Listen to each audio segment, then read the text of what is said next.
Doctora Elisa, ¿qué es disculpe mi ignorancia, qué es la CES, Universidad del CS? Es una universidad de medicina, de ciencias médicas. Ok, yo pensé que eran las siglas de... Sí, se llama, bueno, no sé, se llama así, CES, Ciencias Médicas, pero se llama CES. CES. Okay, estaba pensando que eran las siglas de algún lugar.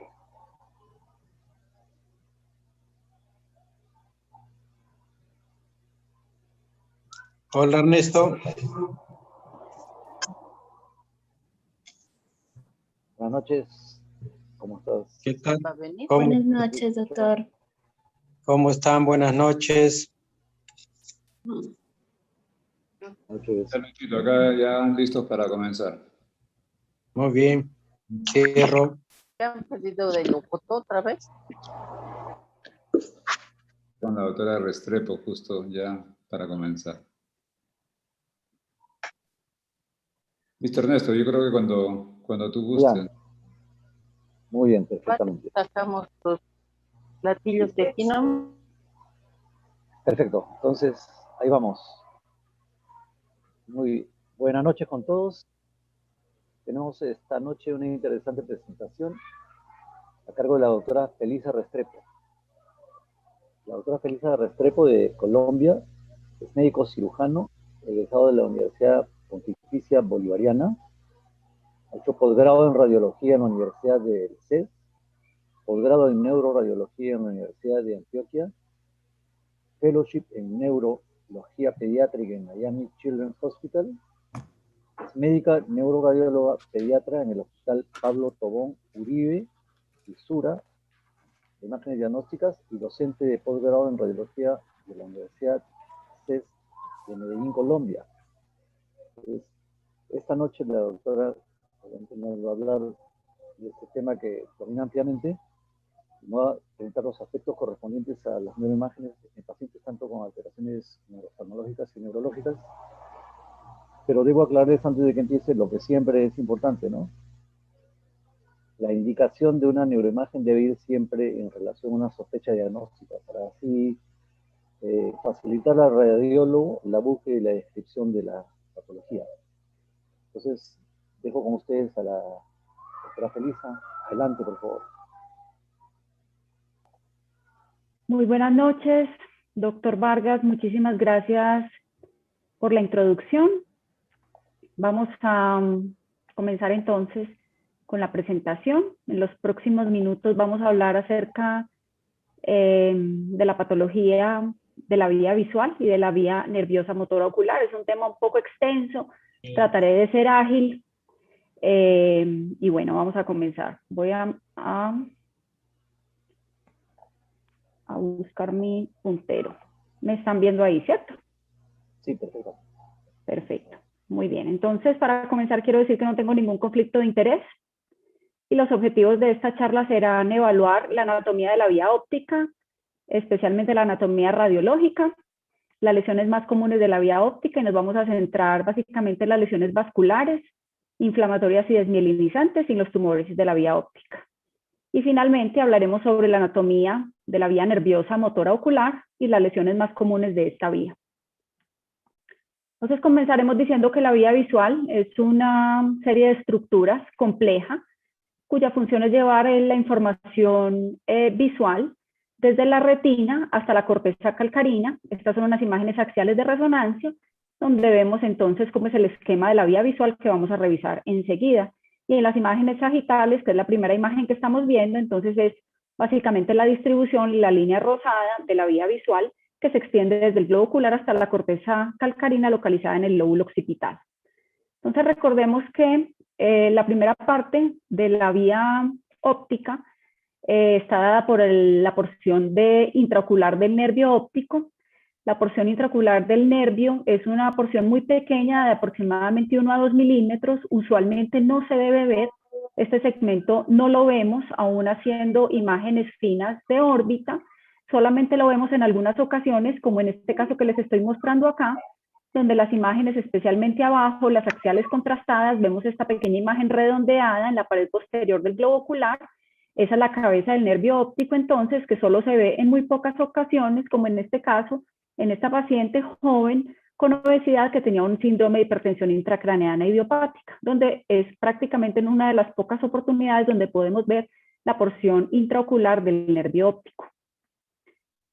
El siguiente segmento de la vía óptica es el segmento orbitario, que se extiende desde el globo ocular hasta la porción intracanalicular. Es un segmento largo que se ve muy bien en resonancia magnética, especialmente en estas imágenes de T2. Recordemos que las imágenes de T2 son en las cuales el líquido está hiperintenso y vemos claramente cómo se define muy bien el nervio óptico, que es isointenso, rodeado del líquido cefalorraquídeo y contenido por la vaina del nervio óptico. Aquí lo vemos muy bien en las imágenes axiales y en las imágenes coronales podemos ver cómo el nervio se encuentra en la parte central rodeada de líquido cefalorraquídeo y contenida por la vaina perineural. Continúa entonces, cuando termina el segmento intraorbitario, comienza el segmento intracanalicular. El segmento intracanalicular es el segmento de nervio óptico de aproximadamente 6 milímetros que se extiende a través del canal óptico, que es un canal óseo. La evaluación de este segmento del nervio óptico debe hacerse de una manera combinada. Por una parte hacemos resonancia magnética, la imagen superior donde vemos el nervio óptico pasando a través del canal óptico. Sin embargo, son muy importantes las imágenes también de tomografía, porque recordemos que la tomografía, tanto en imágenes coronales como en imágenes axiales, es el método de imagen ideal para evaluar las estructuras óseas. Entonces, al ser un canal óseo, debemos evaluar las imágenes tanto con tomografía como en resonancia magnética. Después, cuando el nervio sale del segmento intracanalicular, continúa entonces con su segmento intracraneano, que va desde la porción canalicular hasta el quiasma óptico. Estas son las imágenes axiales en T2, donde se ve claramente la porción intracraneana del nervio óptico, tiene un trayecto oblicuo que se dirige hacia el quiasma. En las imágenes parasagitales, en este caso T1 con líquido negro, vemos el trayecto intracraneano del nervio óptico, y en las imágenes coronales también podemos ver el nervio óptico en su porción intracraneana como esta pequeña estructura y su intensa al músculo. Una vez que termina el segmento intracraneano, entonces comienza el quiasma óptico. El quiasma óptico es esta estructura alargada que se localiza por encima de la silla turca. Es una estructura bien definida, la vemos muy bien en resonancia magnética, la tomografía no es útil en este caso, y la vemos como una estructura isointensa a las demás porciones del nervio óptico. Es muy importante que el quiasma óptico esté libre en la cisterna supracelular y que no veamos ninguna lesión compresiva. Después del quiasma óptico, entonces, en sentido posterior y hacia afuera se extienden los tractos ópticos. Los tractos ópticos, entonces, se van a dirigir hacia los ganglios geniculados laterales del tálamo. Aquí vemos cómo la información va desde el quiasma óptico hasta el cuerpo geniculado lateral del tálamo. Este segmento del nervio óptico no se ve de una forma continua en resonancia magnética, lo que tenemos que hacer es verlo en diferentes secuencias. Entonces arrancamos en el quiasma y vemos entonces esta pequeña estructura isointensa a la sustancia blanca que se extiende posteriormente y que llega hasta el cuerpo geniculado del tálamo. Entonces es muy importante saber la anatomía, saber por dónde va el tracto para poder definirlo, porque no es una estructura que vamos a ver completamente. En las imágenes axiales podemos ver algo de tracto óptico, vemos esta estructura como lineal y su intensa la sustancia blanca que corresponde al tracto óptico. Y sabemos entonces también dónde es la localización de los cuerpos geniculados laterales en el tálamo. En cuanto a los tractos ópticos, es muy importante decir que una vez que llegan al cuerpo geniculado lateral del tálamo, va a dar unas ramas, que son unas ramas de pequeño tamaño, que son muy importantes desde el punto de vista clínico, aunque nosotros no las vamos a ver. Algunas de las fibras van a salir del tracto óptico y van a terminar en el colículo superior, que es esta estructura. El colículo superior sí la vemos claramente en resonancia magnética y lo vamos a revisar mejor cuando veamos la vía motora. Y esas fibras van a servir para la coordinación de los movimientos oculares. Algunas otras fibras van a terminar en el núcleo pretectal, es un núcleo que se localiza inmediatamente anterior y medial al colículo superior. Esas fibras sirven para el reflejo pupilar a la luz. Esas fibras no las vamos a ver, pero sí más o menos podemos localizar dónde está el núcleo pretectal, y otras de las fibras van a terminar en el núcleo supraquiasmático del hipotálamo. Estas quedan inmediatamente por encima del quiasma. No vamos a ver las fibras, pero sí podemos ver el aspecto superior del quiasma, y estas fibras van a permitir la regulación del ritmo circadiano. Y finalmente, entonces, las fibras salen del cuerpo geniculado lateral del tálamo y se dirigen hacia la corteza calcarina, en lo que ya denominamos las radiaciones ópticas. Las radiaciones ópticas en las imágenes convencionales, nuevamente, sabemos su distribución por su localización anatómica, pero no las podemos ver de manera continua. Sabemos que ellas van a lo largo de la pared del ventrículo lateral. Son estas fibras un poco más hipointensas que el resto de las estructuras adyacentes, y se da porque están fuertemente mielinizadas. Entonces sabemos entonces que esta estructura lineal más hipointensa que el parénquima adyacente es la radiación óptica, que se dirige hacia la corteza calcarina. Las radiaciones ópticas sí podemos verla con estas técnicas que se llaman de tractografía, donde podemos definir los tractos ópticos. En este caso las vemos en verde, y podemos delimitar claramente las fibras que vienen desde el tálamo a lo largo del ventrículo lateral hasta la corteza occipital. Y finalmente, entonces, nuestras fibras de la vía óptica van a llegar hasta la corteza visual primaria, que se localiza en la corteza calcarina. Sabemos cuál es la corteza calcarina porque somos capaces de definir claramente la cisura calcarina. Es una cisura profunda, horizontal, que se localiza en el lóbulo occipital. Sabemos también que en los cortes axiales está medial a los cuernos de los ventrículos laterales, y en las imágenes coronales también se localizan medial a los cuernos de los ventrículos laterales. Esta es la corteza calcarina, y esta es la cisura calcarina, y la corteza que la rodea corresponde al área visual primaria. Y hoy en día, con la resonancia magnética, pues podemos evaluar su localización aproximada con técnicas de resonancia funcional, con tareas, poniéndole estímulos visuales a los pacientes. Entonces, antes no sabíamos exactamente dónde estaba la corteza calcarina, pero hoy en día con las técnicas de resonancia funcional sí podemos evaluarla. Muy bien, entonces con esto hemos repasado nuestra anatomía de la vía visual, importantísima para poder tratar de definir las lesiones. Desde el punto de vista radiológico, todo parte de la anatomía, y como dijo el doctor Vargas, pues para nosotros la información clínica que ustedes nos puedan dar es fundamental a la hora de evaluar los pacientes. Como vamos a ver, algunas de las lesiones son de muy pequeño tamaño, son lesiones muy sutiles, y requerimos de la ayuda de ustedes para caracterizar muchas de estas lesiones. Entonces vamos a comenzar con la patología inflamatoria del nervio óptico y de la vía visual. La neuritis óptica es una de las causas más frecuentes por las cuales ustedes nos ordenan estudios de resonancia magnética. Es la causa más común de pérdida de la visión en pacientes jóvenes. Generalmente es una enfermedad inflamatoria y generalmente desmielinizante del nervio óptico. Los pacientes consultan por pérdida de la agudeza visual, pérdida de la visión del color y dolor, y suele asociarse a enfermedades desmielinizantes, como vamos a ver enseguida. Los hallazgos en el nervio óptico en resonancia magnética son muy importantes. Sin embargo, en la mayoría de los casos necesitamos también los hallazgos del resto del cerebro, para hacer un diagnóstico etiológico. Entonces es muy importante para nosotros también tener imágenes cerebrales.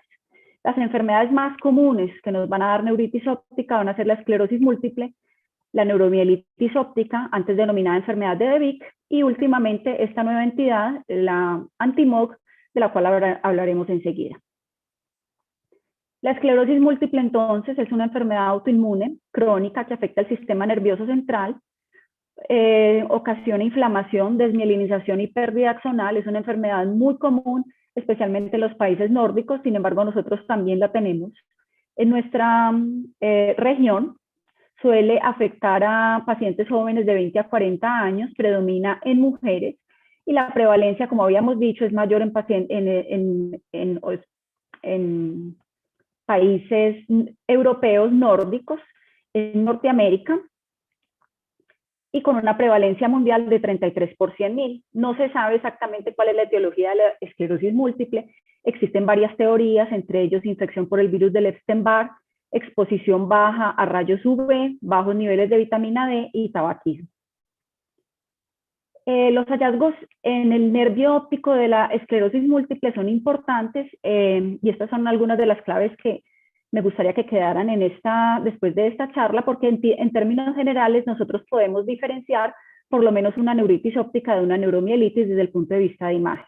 Entonces, en la esclerosis múltiple, la neuritis óptica se presenta hasta en el 25% como manifestación inicial, se presenta en el 70% del curso de la enfermedad y hasta en el 75% se va a presentar la enfermedad como una neuritis óptica aislada. Cuando el paciente consulta por neuritis óptica, el riesgo de desarrollar esclerosis múltiple en los próximos 15 años es muy alto. Entonces es importante hacerle un control clínico y radiológico a estos pacientes. En general, la neuritis de la esclerosis múltiple es unilateral, es de un segmento corto y el nervio tiene muy poco edema. Aquí les muestro entonces el esquema, generalmente de la porción intraorbitaria, es un segmento muy corto que suele realzar con el medio de contraste y el nervio por lo general no se encuentra muy edematizado, es un nervio de calibre normal. Estas son las claves diagnósticas entonces de la neuritis óptica en enfermedad desmielinizante tipo esclerosis múltiple. Aquí les muestro un paciente donde vemos cómo hay un realce con el medio de contraste de la porción intraorbitaria del nervio óptico. Miren cómo es un segmento corto, está prácticamente limitado al segmento intraorbitario y no se extiende hacia el segmento intracanalicular. Y aquí tenemos las imágenes coronales, cómo se ve un realce intenso con el medio de contraste, pero si ustedes observan, ese nervio es de un grosor normal. Entonces esta es básicamente las claves más importantes en esclerosis múltiple. Como habíamos dicho, en estos pacientes muchas veces vamos a necesitar imágenes de cerebro y en algunas ocasiones imágenes de columna para hacer el diagnóstico adecuado. Estas son las imágenes cerebrales, las lesiones cerebrales de un paciente con esclerosis múltiple. Tienen múltiples hiperintensidades de la sustancia blanca que son periventriculares, ovoideas, de contornos bien definidos que realzan con el medio de contraste.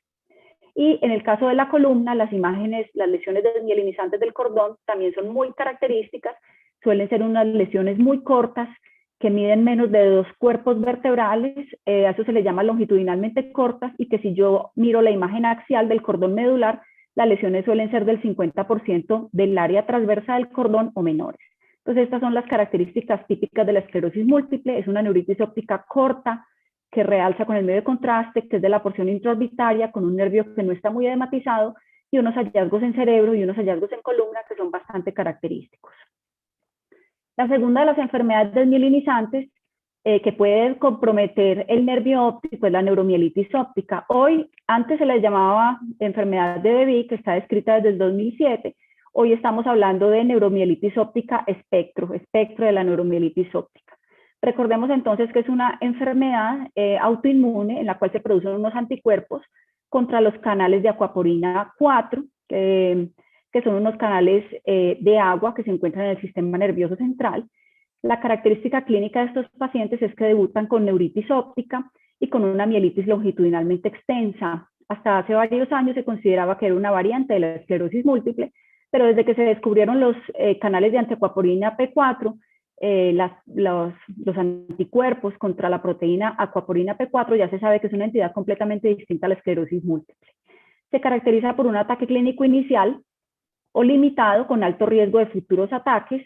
Puede haber unas lesiones cerebrales que son características, pero que son muy diferentes a las de la enfermedad por esclerosis múltiple, y esta suele asociarse a enfermedades autoinmunes como lupus, Sjögren y miastenia gravis. Para nosotros y para los neurólogos es muy importante tratar de definir si nuestro paciente tiene una neuromielitis o una esclerosis múltiple, porque el tratamiento clínico, el manejo es muy diferente. Si a un paciente con neuromielitis le ponemos manejo para esclerosis múltiple, estos pacientes empeoran. Entonces, tratar de hacer este diagnóstico diferencial es bastante importante. La fisiopatología entonces de la neuromielitis, como les había dicho, es una enfermedad inflamatoria desmielinizante. Se producen unos anticuerpos contra las proteínas de los canales de agua acuaporina 4. Estas proteínas se van a localizar en la barrera hematoencefálica en el pie del astrocito, en la luz de la barrera hematoencefálica. Esto quiere decir que esta es una enfermedad en la cual se ataca el astrocito. Se conoce ahora como una astrocitopatía. Y eso hace que ese compromiso hace que haya una disfunción de la barrera hematoencefálica. Las características radiológicas de la neuritis óptica en neuromielitis óptica son muy características. no se presentan en todos los casos, pero cuando se presentan podemos decir claramente que es una neuromielitis. Si ustedes ven el esquema, es un esquema muy distinto al que acabamos de ver en esclerosis múltiple. Generalmente puede ser uni, pero puede ser también bilateral con mucha frecuencia. Es longitudinalmente extensa, es decir, el compromiso del nervio óptico es bastante largo, le gusta comprometer el segmento intracanalicular, le gusta comprometer el segmento quiasmático y le gusta también el intracraneano, el quiasma y los tractos ópticos. Recordemos que la neuritis óptica por esclerosis múltiple era solo intraorbitaria, mientras que este tiene este compromiso. Entonces son longitudinalmente extensas y es muy importante que el nervio se encuentra bastante engrosado. Si uno no está sospechando en una neuromielitis óptica, a veces se puede confundir con un tumor porque es un nervio muy grueso que realza intensamente con el medio de contraste. Y como habíamos dicho, muy importante el compromiso intracraneano y el compromiso quiasmático. Entonces aquí tenemos imágenes coronales contrastadas donde vemos cómo hay un área focal de realce de la porción intraorbitaria del nervio óptico derecho. Seguimos en los cortes posteriores. Aquí tenemos una porción intracraneana realzando intensamente con el medio de contraste, el quiasma óptico en el lado derecho realzando intensamente, nuevamente realce intenso del quiasma. Y en las imágenes axiales vemos cómo hay compromiso intracanalicular, compromiso quiasmático y compromiso de tractos. Esta es una localización típica entonces de neuromielitis óptica, longitudinalmente extensa con compromiso intracraneano y compromiso quiasmático. Y aquí tenemos otro paciente diferente. Tenemos las imágenes axiales T2 y T1 simples de la órbita y en las imágenes contrastadas, esta es la imagen coronal contrastada, vemos cómo realza la porción intraorbitaria del nervio óptico, ese realce es similar al de los músculos extraoculares, observemos la órbita izquierda que es la normal, donde el nervio no debe realzar. En las imágenes axiales vemos que el realce es longitudinalmente extenso, está comprometiendo gran parte del segmento intraorbitario y en este paciente, en este caso, se acompaña de una mielitis longitudinalmente extensa. Estas son unas imágenes, parasagitales de columna cervical, donde vemos extensa hiperintensidad del cordón medular que se extiende desde el área postrema hasta el segmento dorsal. Esto es una mielitis longitudinalmente extensa que tiene un realce focal con el medio de contraste y con esto hacemos un diagnóstico de neuromielitis óptica. Y la tercera de estas entidades autoinmunes es la enfermedad anti-MOG. Es una enfermedad recientemente descrita, antes se pensaba que hacía parte de la neuromielitis óptica, sin embargo se encontró que en estos pacientes no tienen positivo los anticuerpos antiaquaporina P4 y desde entonces se ha venido estudiando y hoy en día se sabe que es una entidad diferente donde hay unos anticuerpos que atacan las glicoproteínas del oligodendrocito encargados de la producción de la mielina. Entonces ya no es una enfermedad del astrocito, sino que es una enfermedad del oligodendrocito que ataca la mielina. Esta entidad se puede asociar a veces a enfermedades autoinmunes, hasta en el 9% de los casos. Y también se caracteriza por producir mielitis transversa y en algunas ocasiones el compromiso cerebral se produce básicamente en las estructuras del tallo cerebral. Nuevamente entonces, ese es el esquema del anti-MOG. Observemos cómo es distinto a las dos entidades que hemos visto anteriormente. Habíamos dicho que esclerosis múltiple era intraorbitaria, pero de segmento corto. Anti-MOG es intraorbitaria, pero longitudinalmente extensa y suele ser bilateral en un importante porcentaje de los pacientes. Entonces son pacientes de 6 a 70 años, 64% femeninos, caucásicos en el 73%, en el 88% estos pacientes van a debutar con neuritis óptica, pero hasta más de la mitad de los casos es bilateral y pueden tener mielitis aguda, casi la mitad de los pacientes. Y en algunas ocasiones entonces van a tener lesiones cerebrales, pero que comprometen básicamente el tallo cerebral y esto nos ayuda a diferenciarlo de las dos entidades anteriores. Hasta en el 93% de los pacientes hay recaída en el seguimiento a 8 años. Este es un caso de la literatura donde vemos una marcado engrosamiento y realce con el medio de contraste de la porción intraorbitaria de ambos nervios ópticos, es longitudinalmente extensa, los nervios están bastante gruesos, entonces esta es la clave diagnóstica del MOG, que sea bilateral, longitudinalmente extensa, con mucho edema. Aquí vemos las imágenes coronales T2, donde se ve la pérdida de la definición del nervio óptico, está hiperintenso, con pérdida de sus márgenes al compararlo con el derecho, que es el normal, y en las imágenes parasagitales de cerebro vemos como hay una alteración en la señal, de las estructuras del tallo cerebral. Este es un hallazgo entonces de Antimog. Entonces, con esto hemos repasado las 3 causas más importantes de neuritis óptica. Como ustedes pueden ver, las neuroimágenes nos permiten hacer un diagnóstico diferencial específico en muchos de los casos, ya que cada una de ellas tiene unos patrones de imagen diferentes. Muy bien, entonces para continuar entonces, vamos a pasar al siguiente tema, que son las lesiones isquémicas y vasculares del nervio óptico y de la vía visual. Vamos a comenzar entonces con la isquemia del nervio óptico. Suele presentarse en pacientes mayores. Ellos suelen tener factores de riesgo cardiovasculares. En general, la isquemia, la neuropatía óptica isquémica suele ser unilateral. En general, comprometen el segmento anterior cerca de la cabeza del nervio óptico y suelen ser de segmento corto. Y suele darse por oclusión de ramas posteriores de la arteria ciliar. La clínica de los pacientes puede ser al despertar, dado por hipotensión, cirugía cardíaca, anemia, hipovolemia, y en general como secuela nos va a quedar una atrofia óptica. Antes no podíamos ver las isquemias del nervio óptico, ustedes hacían el diagnóstico clínico y nosotros no podíamos verla. Hoy en día tenemos esta secuencia maravillosa que se llama la secuencia de difusión. La secuencia de difusión consta de 2 imágenes. Esta se llama B1000, donde el líquido es negro. Esta se llama el mapa ADC, donde el líquido es blanco, y la idea es que las lesiones en las cuales se comporte inverso al líquido, nos está hablando de que hay un edema citotóxico, es decir, una muerte neuronal, y esto es básicamente en la mayoría de los casos un sinónimo de isquemia. Aquí tenemos entonces el nervio óptico derecho en su porción intraorbitaria, cómo se comporta hiperintensa en B1000, hipointensa en ADC. Miren que la señal es inversa a la del líquido, y en este caso podemos decir que tiene una isquemia, una neuropatía óptica isquémica del nervio derecho. Aquí tenemos otro paciente que tuvo un trauma severo en cara y órbita. Podemos ver la proptosis ocular, la fractura y el hematoma de las celdillas esmoidales, el engrosamiento de los tejidos blandos periorbitarios y del dorso nasal.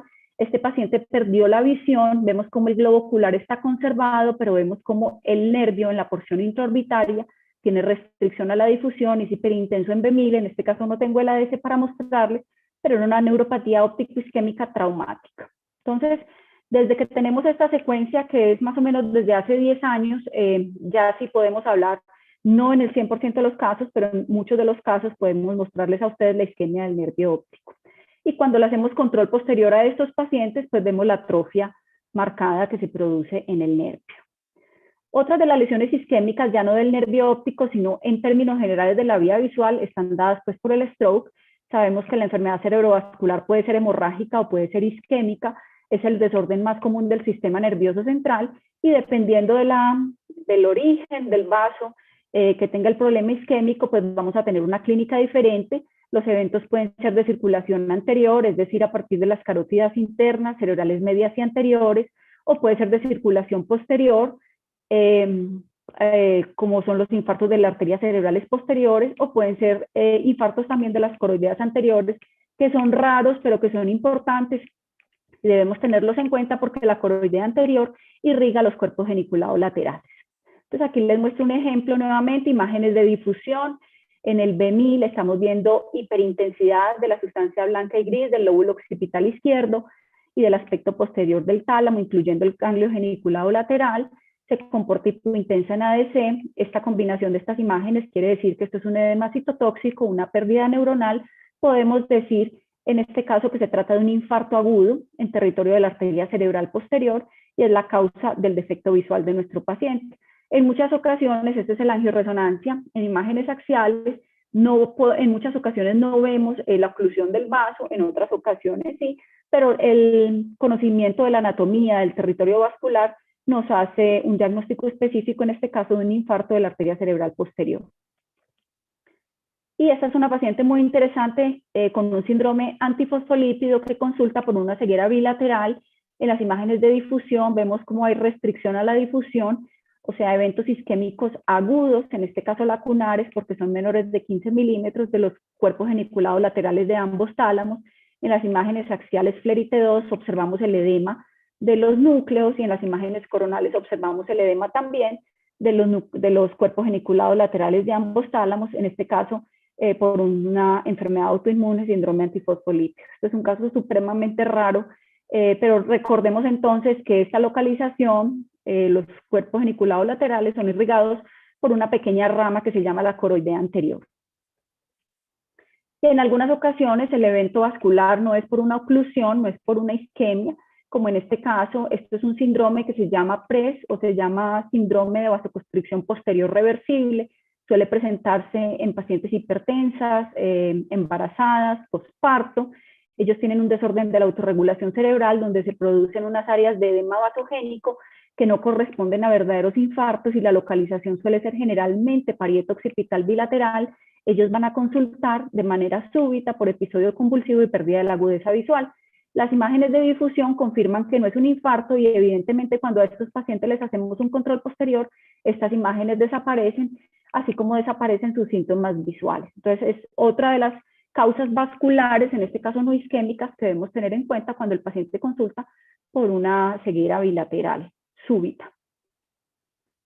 También tenemos entonces como causas de lesiones vasculares de la vía óptica los aneurismas cerebrales, especialmente los aneurismas paroftálmicos. Recordemos que el segmento oftálmico, la arteria oftálmica sale de la carótida interna.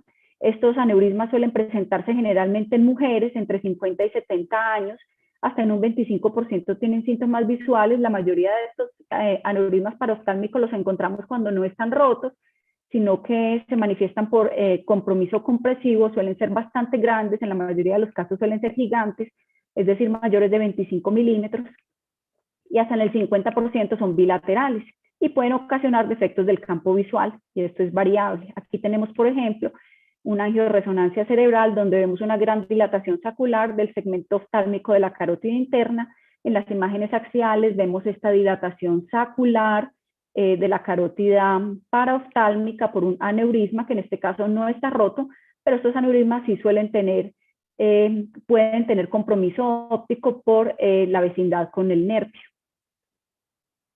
Estas son las reconstrucciones 3D de la angiografía, donde vemos que estas lesiones suelen ser de gran tamaño, alcanzan grandes tamaños en el momento del diagnóstico. Suelen ser permanecer silentes durante muchos años y en algunas ocasiones se rompen, pero no es lo más común.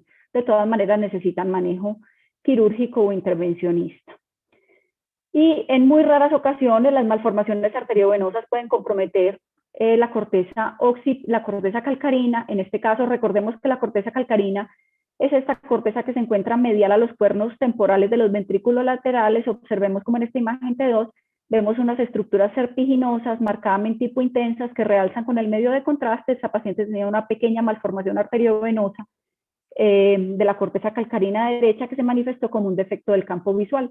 Es otra entonces, aquí en las imágenes coronales vemos cómo estos vasos son de mayor grosor de lo normal y configuran un pequeño nido malformativo.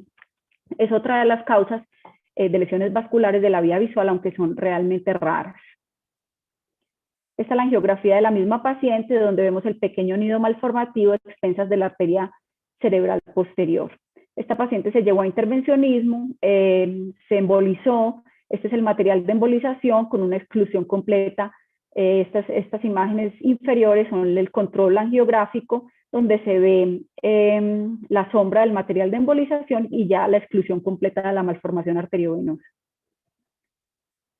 Muy bien, entonces la última de los temas que quiero discutir con ustedes de las lesiones de la vía visual son los tumores. Los tumores son muy importantes, los vemos con relativa frecuencia. Entonces vamos a hablar de ellos. Los primeros son los gliomas de la vía óptica. Los gliomas de la vía óptica en general los podemos diferenciar en dos picos de edades, los de la infancia y los de los adultos. Los de la infancia son tumores que en el 50% de los casos se suelen asociar a neurofibromatosis tipo 1. Suelen ser gliomas de los nervios ópticos bilaterales, generalmente desde el punto de vista patológico suelen ser astrocitomas pilocíticos, se presentan en niños de 5 a 6 años, en general son asintomáticos y suelen afectar la porción intraorbitaria e intracraneana de los nervios ópticos. Existe otro tipo de glioma de la vía óptica que da en niños también de esta edad, pero que no tienen neurofibromatosis tipo 1.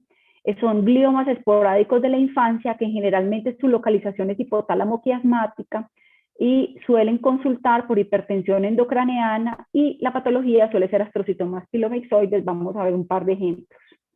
Entonces este es un niño con neurofibromatosis tipo 1, donde ustedes ven aquí el marcado engrosamiento del quiasma óptico, es un quiasma grueso, hiperintenso. Miren las imágenes parasagitales, la porción intracraneana y quiasmática del nervio óptico marcadamente engrosado. En este coronal T1 se ve como el compromiso principalmente es derecho, y cuando les ponemos medio de contraste, estos gliomas asociados a neurofibromatosis generalmente no realzan. Entonces ese es el aspecto típico, pero generalmente son niños en los que sabemos que tienen una neurofibromatosis tipo 1, tienen los síntomas relacionados o los otros signos relacionados con la enfermedad. Son tumores bastante benignos, en general no se les hace tratamiento, no se operan, se les hace seguimiento clínico y les va bien. Existen reportes en la literatura de resolución espontánea de gliomas de la vía óptica en neurofibromatosis tipo 1. Y estas son las lesiones típicas cerebrales de la neurofibromatosis tipo 1 también. En las imágenes cerebrales vemos estas hiperintensidades de los núcleos de la base y de los hemisferios cerebelosos, que son muy típicas de esta enfermedad. Entonces, digamos que también nos ayuda mucho las imágenes cerebrales en caso de neurofibromatosis tipo 1 para saber que estamos frente a un glioma asociado a esta entidad, que es importante saberlo porque en general son de muy buen pronóstico y no requieren manejo. Los otros gliomas de la infancia, que son los esporádicos, suelen localizarse en la región hipotálamo-quiasmática. Si ustedes miran las imágenes parasagitales, esta es la silla turca, observemos cómo tenemos una gran masa supracelular en la región del quiasma y del hipotálamo. Suelen ser lesiones sólidas, heterogéneas, que realzan intensamente con el medio de contraste. Estos niños sí suelen consultar por hipertensión intracraneana, además de los síntomas visuales. En este caso, estos tumores no suelen ser tan agresivos como los gliomas de los adultos, pero por su localización son muy difíciles de operar y suelen hacer muchos síntomas visuales. Entonces son esporádicos, son los otros gliomas de la infancia de la vía óptica. Y esta es la localización típica, la región hipotálamo-quiasmática. Ellos suelen también hacer diabetes insípida y algunos otros síntomas relacionados con el eje hipotálamo hipoficiario. Muy bien. En cuanto a los gliomas malignos de la vía óptica, generalmente son de adultos, afectan más a hombres entre los 40 y los 50 años. Estos pacientes consultan por pérdida de la agudeza visual, pueden tener dolor y defectos del campo visual. Estos gliomas malignos de la vía óptica suelen ser bilaterales, suelen ser diseminados, comprometen toda la vía óptica y van creciendo a lo largo de ella. La histología de estos pacientes, de estas tumores, suele ser maligna, generalmente son astrocitomas anaplásicos o glioblastomas multiformes, y cuando los vemos y se hace el diagnóstico, la sobrevida suele ser de aproximadamente 9 meses. Hemos mejorado muchísimo en el diagnóstico de los gliomas del sistema nervioso central, pero el manejo todavía, el tratamiento todavía sigue siendo difícil para estos pacientes. Tenemos una sobrevida todavía muy escasa para la mayoría de ellos, menor de 1 año. Y esta es la localización típica entonces de los gliomas malignos de la vía óptica. Suelen comprometer quiasma, tractos, se pueden extender a la porción intraorbitaria, se pueden extender por la radiación hasta la corteza calcarina. Por lo general se diseminan a lo largo de todo el tracto óptico o de toda la vía óptica, y sabemos entonces que si vemos una lesión de estas en un adulto, suele ser una histología muy maligna de muy mal pronóstico, generalmente un glioblastoma multiforme. Otros de los tumores de la vía óptica que vemos con relativa frecuencia son los meningiomas, especialmente el meningioma del nervio óptico, de la vaina del nervio óptico. Ellos se localizan en la dura madre, suelen ser benignos, de lento crecimiento, y son el 5% de los tumores de la órbita. En algunas ocasiones son bilaterales, ocurren el 80% en mujeres de la quinta década. Sus características radiológicas son muy características, perdón la redundancia, por decirlo de alguna manera, y ya las vamos a ver, y son tumores fácilmente diagnosticables. Entonces lo que vamos a ver es esta lesión hipercaptante como en carrilera. Lo que estamos viendo es el realce de la vaina perineural, tanto en las imágenes axiales, tiene imagen de carrilera, como en las imágenes coronales, No es como los gliomas o las neuritis ópticas que vemos el realce completo sólido, sino que vemos el realce periférico en la vaina del nervio óptico. Cuando vemos esta imagen en una mujer mayor de 50 años y si es bilateral, tenemos una certeza diagnóstica muy importante de que se trata de un meningioma. También podemos hacer tomografía en estos pacientes porque en un alto porcentaje hay calcificación. Entonces es un hallazgo muy característico. Miren cómo en este caso está produciendo protrusión de la cabeza del nervio óptico, que habíamos dicho que es un hallazgo muy escaso. En este caso entonces también tenemos ese hallazgo. Los tumores de la región celar no se nos pueden olvidar porque recordemos que esta región celar está muy fuertemente relacionada con el quiasma y con la porción intracraneal de la vía óptica. Entonces, recordemos que una de las causas importantes de tumores de la región celar son los macroadenomas hipoficiarios. Suelen ser lesiones celares con extensión supracelar, suelen tener gran tamaño en el momento del diagnóstico. Son lesiones de lento crecimiento que van a ocasionar compresión del quiasma.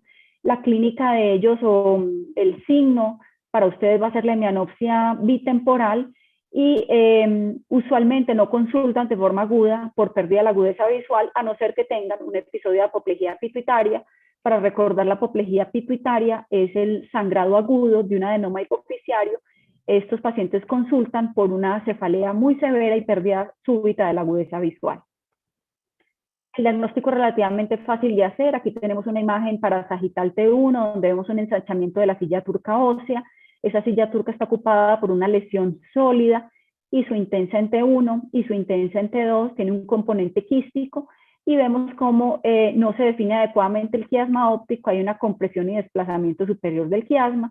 Estas lesiones suelen realzar intensamente con el medio de contraste y son lesiones fácilmente diagnosticables. Y aquí tenemos otra paciente con un ensanchamiento de la silla turca, una lesión celar y supracelar. Observen cómo en este caso tenemos dos intensidades de señal diferentes y un nivel líquido-líquido. Este nivel líquido-líquido lo que me está indicando es que este macroadenoma sangró y es la causa del déficit visual súbito y de la cefalea en este paciente. Entonces, cuando ellos consultan por un déficit visual súbito, generalmente es porque el macroadenoma sangra y a esto se le denomina apoplejía pituitaria. Y existe otro tumor de la región celar y supracelar que frecuentemente compromete la región hipotálamo quiasmática, que es el craniofaringioma. El craniofaringioma tiene dos picos de edad, se puede presentar en niños o se puede presentar en adultos en la quinta década. Las características radiológicas nos permiten hacer la diferencia con un adenoma hipoficiario porque son lesiones muy heterogéneas, con componente sólido, componente quístico y muchas calcificaciones. Van a producir trastornos visuales y disfunción hipotálamo hipoficiaria. Son tumores benignos, pero localmente muy agresivos, muy difíciles de operar, que causan bastantes problemas al neurocirujano. Aquí tenemos un niño donde el niño consulta por pérdida de la agudeza visual y retardo del neurodesarrollo. Observamos en esta tomografía cómo tiene una lesión de gran tamaño quística en la fosa craneal anterior, fosa craneal media y unas calcificaciones distróficas. Cuando se le pone medio de contraste, se observa cómo hay algunas pequeñas áreas que realzan con el medio de contraste. En las imágenes parasagitales vemos claramente cómo esa lesión ensancha la silla turca ósea y se extiende cefálicamente. La resonancia del niño muestra entonces la misma lesión con componente quístico, componente sólido hipercaptante, celar y supracelar, marcada compresión del quiasma óptico con calcificaciones y signos de sangrado. Este es un craniofaringioma. Entonces, recordemos que es la otra opción de los tumores de la región celar, que se presenta más frecuentemente en niños. Existen otros tumores intracraneanos que pueden afectar cualquier otra parte de la vía óptica. Generalmente suelen ser tumores gliales, astrocitomas, glioblastomas, oligodendrogliomas. No van a estar precisamente en el nervio óptico ni en la región quiasmática, pero sí pueden afectar las radiaciones ópticas o los tractos ópticos por contigüidad. También recordemos que puede haber compromiso por enfermedad metastásica, que generalmente suele ser por sea broncogénico o mama, y los meningiomas intracraneanos. Les traigo un par de ejemplos. En este caso tenemos una lesión temporal y nucleobasal derecha, está comprometiendo la pared lateral del tálamo, por lo tanto está comprometiendo la salida o la entrada del tracto óptico y la salida de la radiación. Es una lesión heterogénea que realza en la periferia con el medio de contraste, tiene extensa necrosis central, marcado de edema vasogénico, efecto de masa con colapso del sistema ventricular. Este era un glioblastoma temporal y núcleo basal derecho con compromiso visual. Aquí tenemos otra paciente con una lesión occipital, en este caso es una lesión sólida, extraaxial, que realza intensamente con el medio de contraste, comprime la corteza occipital y la corteza calcarina, y gran edema vasogénico circundante. Hay un marcado compromiso de la vía visual, en este caso es un meningioma. Sabemos que es un meningioma porque es una lesión extraaxial, que lo que está haciendo es desplazando las estructuras intracraneanas. Y este es otro caso distinto, en la cual vemos con el medio de contraste todo este realce nodular, pero si ustedes ponen atención, este realce nodular está localizado cisternal. Está la cisterna interpeduncular, cisterna perimesencefálica, y aquí vemos un realce grueso de la porción del quiasma y de los tractos ópticos, en este caso una carcinomatosis leptomeningia. Y aquí tenemos otro paciente, un niño con un tumor hipercaptante de la región pineal, otro pequeño tumor hipercaptante de la región supracelular. Esto es característico de los germinomas, y recordemos que los germinomas en ocasiones hacen siembras a través del nervio óptico. Aquí tenemos una lesión hipercaptante de la porción intracraneana y de la porción intracanalicular del nervio óptico. Esta es una localización muy característica de este tumor que se presenta en niños o en adolescentes hombres, que es un tumor de células germinales. Muy bien, con esto hemos terminado entonces la patología de la vía óptica.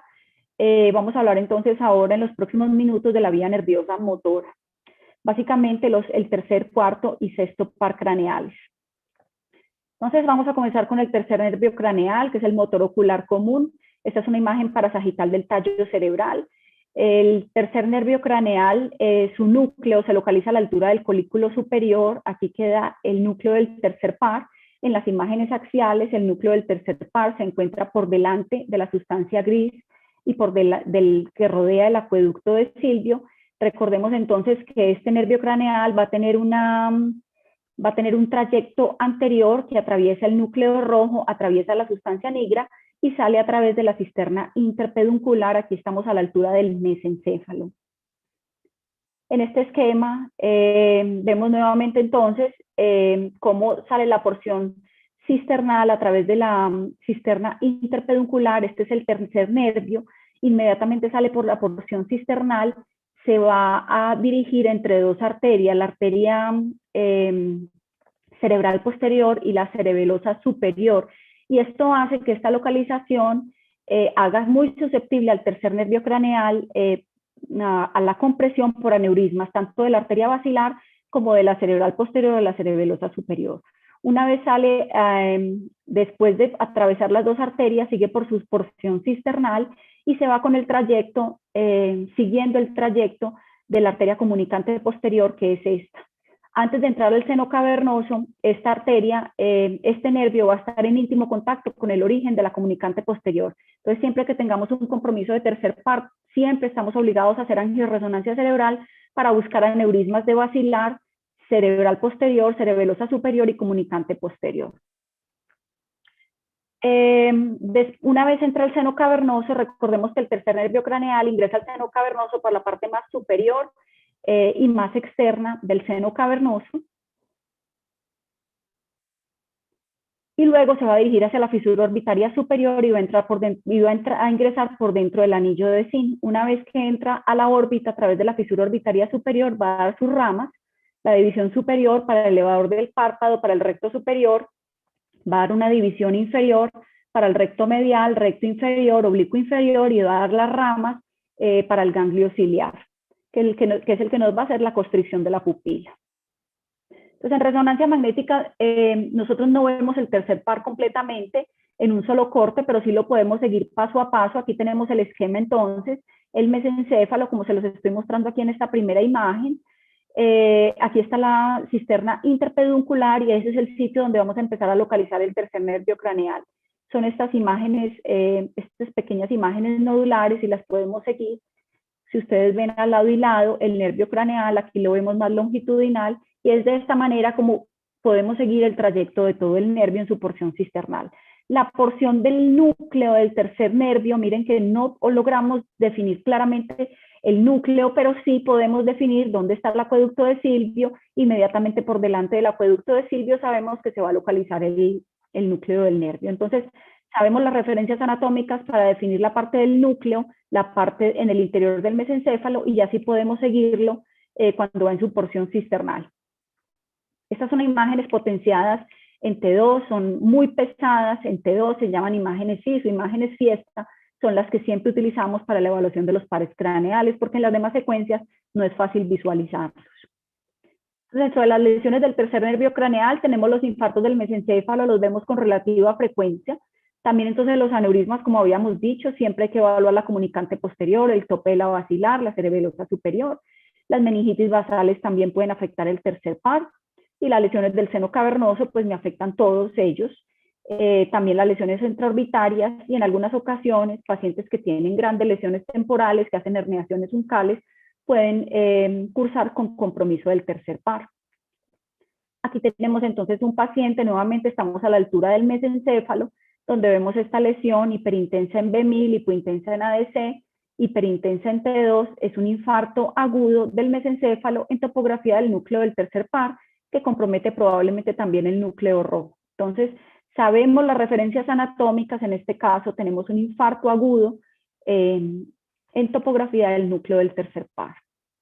Y aquí tenemos otro paciente parecido, tenemos la hiperintensidad, este puntico negro es el acueducto de Silvio, sabemos que el núcleo está inmediatamente por delante y vemos esta lesión hiperintensa en B1000, discretamente hipointensa en ADC, hiperintensa en T2, hiperintensa en FLER, por un infarto agudo del mesencéfalo en el núcleo del tercer par.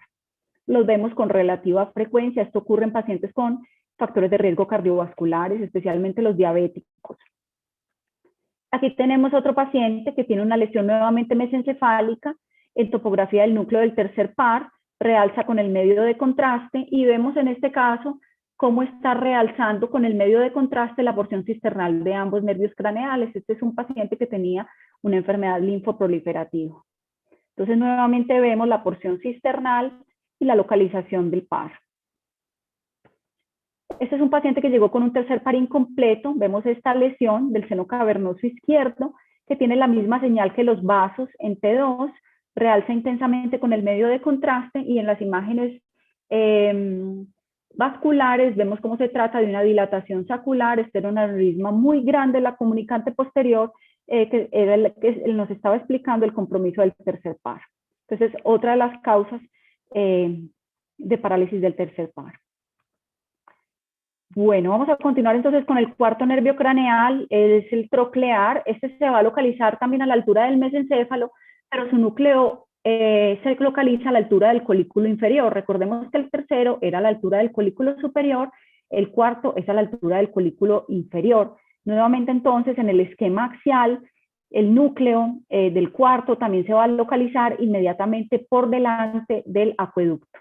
Este es un nervio craneal que no va a extenderse anteriormente directamente, sino que él rodea la sustancia gris que rodea el acueducto y va a salir posterior a la altura de esta estructura que se llama el velo medular superior. Esta pequeña línea, y se las voy a mostrar enseguida, es la referencia anatómica que nosotros usamos para saber dónde está, dónde probablemente está ubicada la salida del cuarto par. Este es un nervio supremamente delgado, es muy largo, miren que tienen que hacer un trayecto muy extenso, es el único que se va a decusar, es muy difícil de ver en las imágenes. Afortunadamente para nosotros las lesiones aisladas del cuarto son extremadamente raras, entonces es difícil de ver, pero es muy rara, son muy raras las lesiones del cuarto aislado. Entonces el cuarto va a salir de la porción posterior, se viene por toda la cisterna perimesencefálica, es muy delgado, nuevamente va a cruzar entre la cerebral posterior y la cerebelosa superior. Sin embargo, recordemos que los aneurismas cerebrales generalmente son proximales, es muy raro un aneurisma distal en esta parte de las arterias. Entonces, cuando tenemos compromiso del cuarto, generalmente no hay un compromiso vascular aneurismático. Tampoco va a estar en relación a la entrada del seno cavernoso, con el origen de la comunicante posterior. Es un nervio que está muy lejos de la comunicante, entonces en términos generales es un nervio que no se va a ver afectado por aneurismas cerebrales. Penetra en el seno cavernoso inmediatamente inferior y lateral al tercero. No lo vemos claramente en la resonancia magnética, pero lo ubicamos porque el tercero sí lo podemos ubicar, pero el cuarto no, por ser de muy pequeño tamaño. No lo vemos directamente, pero sabemos que está inmediatamente por debajo del tercero.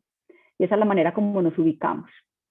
El cuarto, entonces, nuevamente penetra la fisura orbitaria superior. Este va a estar por fuera del agujero de zinc y nos va a inervar el oblicuo superior. El cuarto, entonces, ¿cómo lo vemos nosotros en resonancia? Estas son nuevamente las imágenes potenciadas en T2, fiesta o cis. Nosotros localizamos esta pequeña estructura en la parte inferior del mesencéfalo, que se llama el velo medular superior, y ahí sabemos que sale el nervio. El nervio es extremadamente delgado, son estas pequeñas estructuras que a veces las podemos ir viendo. En este caso, miren cómo está la emergencia del cuarto. Es difícil de ver, pero el hecho de no verlo quiere decir muy probablemente que no hay lesión ahí. Son muy raras las lesiones del cuarto aislado, como les había dicho, entonces digamos que no nos da mucha lidia este nervio craneal. Y dentro de las lesiones del cuarto está el trauma, la isquemia, los tumores del tallo, las enfermedades desmielinizantes. No hay muchas lesiones intrínsecas en él. Generalmente se asocia a lesiones difusas que comprometen otros nervios craneales. Y no tengo pues ningún caso para mostrarles de lesión aislada del cuarto. En cuanto al sexto nervio craneal, que es el abducens, el núcleo del sexto par va a estar localizada en la unión entre el puente y la médula, hacia el aspecto más posterior. Se localiza adyacente al cuarto ventrículo. En esta adyacente, nuestra referencia anatómica es esta pequeña jiba que se produce en la pared del cuarto ventrículo. A esta pequeña jiba le llamamos el colículo del facial, y cuando localizamos esa pequeña jiba sabemos que inmediatamente en esa localización por delante va a estar el núcleo del sexto. El núcleo del sexto entonces se va a extender anteriormente a través de las estructuras del tallo cerebral y va a emerger o va a surgir del surco entre el puente y la médula oblonga. Es un par que tiene que ascender, también es muy delgado, pero es más fácil de ver que el cuarto. Es un poco más grueso que el cuarto y ya lo vamos a ver. Él sube y antes de entrar al seno cavernoso, él ingresa a la base del cráneo en esta localización que es entre el ápex petroso y el clivus, a través de esta fisura que se llama petroclival. Entonces, en esta localización queda su canal, que se llama el canal de Dorelo. Es muy importante para nosotros evaluar esta zona cuando tenemos sospecha de lesión del sexto nervio craneal. Esta zona específicamente es difícil de evaluar en resonancia cuando las lesiones son muy pequeñas y muchas veces vamos a necesitar tomografía para poder caracterizar esta zona. Y una vez que sale, que atraviesa el canal de Dorelo, ingresa al seno cavernoso. Es el único nervio craneal que está por dentro del seno cavernoso, inmediatamente por debajo de la carótida interna. Va a ingresar por la fisura orbitaria superior, por dentro del anillo de zinc, y nos va a dar inervación para el recto externo. Entonces, el sexto nervio craneal, como les había dicho, se va a localizar adyacente al cuarto ventrículo. Lo que vamos a identificar es esta pequeña montañita que les había dicho, que se llama el colículo del facial. En esa localización inmediatamente anterior sabemos que queda el sexto. Y si miramos la porción cisternal, son estas pequeñas estructuras y las vamos siguiendo a través de la cisterna prepontina, y aquí se me está metiendo al canal de Dorelo. Es un nervio muy delgado, de aproximadamente 1 o 2 milímetros. Hay que seguirlo con mucho cuidado, pero es un nervio que es relativamente fácil de seguir. En cuanto a las lesiones del sexto, están las lesiones microvasculares del puente, las patologías del espacio subaracnoideo como las meningitis, las carcinomatosis, las patologías de los senos cavernosos y, muy importante, la patología del ápex petroso, del hueso temporal. Entonces aquí tenemos una pequeña lesión. Miren que este es el cuarto ventrículo. Adyacente al cuarto ventrículo tenemos esta pequeña lesión focal hiperintensa en FLAIR, hiperintensa en T2, hiperintensa en T1. Estas son las características específicas de un angioma cavernoso, una malformación vascular cavernoma, localizada en este caso en el núcleo del sexto par. Recordemos entonces nuestra referencia anatómica, el colículo del facial y el nervio está inmediatamente anterior. Aquí estaría el colículo del facial y el núcleo inmediatamente anterior. Aquí tenemos otro paciente con un CA de próstata que consultó por un sexto izquierdo. Le hicimos tomografía donde vemos que hay una lesión destructiva lítica del ápex petroso. Recordemos que esta localización es importantísima para el sexto nervio craneal. El foramen de Dorelo queda entre el ápex petroso y el clivus. Esa área estaba destruida por una lesión lítica y la resonancia magnética muestra una masa de tejidos blandos y su intensa en T1 y su intensa en T2 que realzaba intensamente con el medio de contraste. Vemos aquí el sexto derecho, no vemos el izquierdo, pero sabemos que esa es la topografía específica que explica la lesión de este paciente.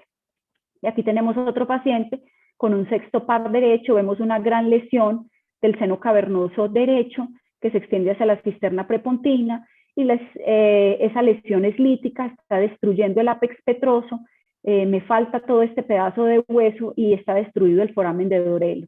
En las imágenes de resonancia CIS vemos claramente, este es el sexto izquierdo, observen cómo el sexto derecho no lo estamos viendo y en su topografía estamos viendo la masa con intensidad de señal de tejidos blandos.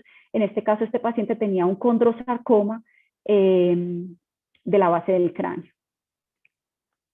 Las lesiones del seno cavernoso entonces también las debemos evaluar. El seno cavernoso siempre lo tenemos que evaluar cuando sospechamos lesiones de pares craneales. Generalmente comprometen varios pares y eso nos ayuda a buscar la lesión. El seno cavernoso es relativamente fácil de evaluar en resonancia y vamos a ver un par de casos. Aquí tenemos una paciente diabética que tenía un engrosamiento mucoso del seno esfenoidal derecho, tenía una sinusitis esfenoidal. Este es el seno cavernoso izquierdo de aspecto normal, lo vemos liso, lo vemos cóncavo. El seno cavernoso del lado derecho se ve más irregular, más grueso, más convexo, realza con el medio de contraste de forma heterogénea. En el T1 simple vemos también como hay una densidad más definida. Con el medio de contraste, este seno cavernoso realza, pero se puede alcanzar a ver que en su interior no está realzando, tiene un área hipocaptante. Esta paciente lo que hizo fue una trombosis del seno cavernoso que puede ocurrir en pacientes diabéticos con infecciones de senos paranasales. En las imágenes coronales, esta estructura hiperintensa en T2 corresponde a la trombosis de la vena oftálmica superior y con esto hacemos el diagnóstico entonces. Por ingurgitación del seno cavernoso, un seno cavernoso que no realza con el medio de contraste y trombosis de la vena oftálmica superior. Estos pacientes suelen debutar entonces con compromiso de múltiples pares craneales. Aquí tengo otro paciente, este es un niño de 14 años que consultó por compromiso de múltiples pares craneales izquierdos. En las imágenes coronales del seno cavernoso, el seno cavernoso del lado derecho es normal, miren que es discretamente hiperintenso, mientras que el del lado derecho está convexo, tiene una señal distinta, más hipointenso, más heterogéneo, con el medio de contraste se observa una discreta asimetría y un realce discretamente asimétrico. En las imágenes axiales contrastadas, tal vez son las más fáciles, vemos que hay una captación que se extiende como hacia el ápice orbitario, que es asimétrico hacia acá. Estas lesiones de los senos cavernosos son complejas de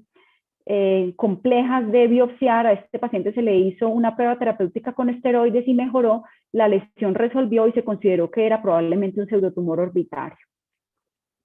Y aquí tenemos un paciente similar, se los traigo para que vean que estas lesiones del seno cavernoso son difíciles de ver, por eso la información clínica de ustedes es importantísima. Si uno no está dedicado a evaluar estos senos cavernosos, las lesiones se pueden pasar fácilmente. Lo que ustedes nos digan de la clínica del paciente es importantísima. Miren que las lesiones son sutiles. Vamos a empezar con este coronal T2. Este seno cavernoso izquierdo es normal, es discretamente hiperintenso y es cóncavo, con este margen hipointenso alrededor. En el lado derecho, miren cómo ese seno cavernoso es más grueso, más heterogéneo, más hipointenso, y cuando le ponemos medio de contraste hay un discreto engrosamiento y realce asimétrico. En las imágenes axiales contrastadas también se ve como este seno cavernoso es más grande que el del lado izquierdo. Entonces, este paciente también se le hizo prueba terapéutica con esteroides y mejoró, y se consideró que era un pseudotumor orbitario. Entonces, como les decía el doctor Vargas, la información que ustedes nos puedan dar es importantísima, porque muy probablemente si nos dicen paciente con cefalea y llega a esta resonancia, normalmente podemos pasar por alto este tipo de lesiones. Somos muy detallados y muy específicos cuando ustedes nos enfocan bien clínicamente en lo que estamos buscando. Entonces, finalmente, repasamos la anatomía de la vía óptica, vimos sus lesiones más comunes, las vasculares, las inflamatorias y desmielinizantes y los tumores. Repasamos la anatomía de la vía motora y vimos las lesiones más comunes de la vía motora visual y de los senos cavernosos. Yo creo pues que hasta aquí llegamos. Muchísimas gracias a todos por su atención y no sé si tengan alguna pregunta.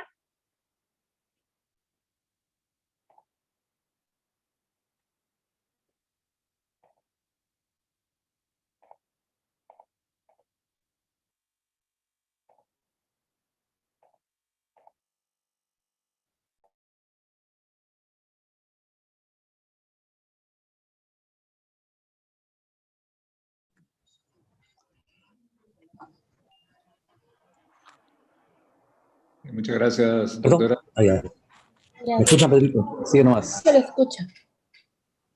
Sí, sino que se me había ido el internet y acabo de regresar. Muy bien.